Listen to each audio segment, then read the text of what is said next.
लोकसभा चुनाव में कांग्रेस से यूं बदला लेंगी सपा, अखिलेश यादव के बयान से मिले संकेत। मध्य प्रदेश की विधानसभा चुनाव में समाजवादी पार्टी और कांग्रेस के बीच सीटों के बंटवारे की आंच से लोकसभा चुनाव में शायद ही बच पाए। एमपी में कांग्रेस का तर्क है कि वह जानदार के आधार पर सीटों का बंटवारा करेगी। अगर अखिलेश यादव की अगुवाई वाली सपा भी इसी जनाधार के फॉर्मूले पर चली तो यूपी में लोकसभा चुनाव के दौरान 20 से 21 सीटों पर कांग्रेस के लड़ने का दावा सिर्फ दावा बनकर रह जाएगा। अखिलेश यादव के रुख से यह बात स्पष्ट मानी जा रही है कि यूपी में इंडिया अलायंस सीटों पर बंटवारे की बात करेगा तो एमपी में कांग्रेस जिस फॉर्मूले को लागू कर रही है वह सपा प्रमुख भी कर सकते हैं।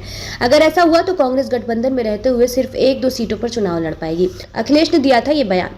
आगामी लोकसभा चुनाव के लिए विपक्षी दल भारतीय जनता पार्टी को रोकने के लिए साथ आया और अब रणनीतियां भी बनती दिख रही है, लेकिन सीट शेयरिंग के मुद्दे पर पेच फंसता नजर आ रहा है।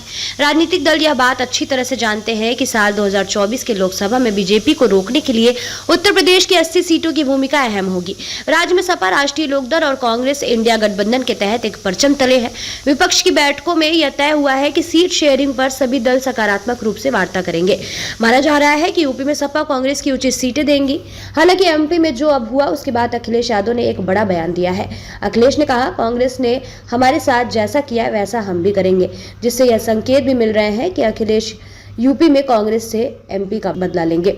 अगर अखिलेश अपने बयान पर कायम रहे तो कांग्रेस के लिए यूपी में चुनौती बढ़ जाएगी। साल 2019 के लोकसभा चुनाव में कांग्रेस सिर्फ रायबरेली सीट ही जीत सकी थी और अमेठी से राहुल गांधी हार गए थे।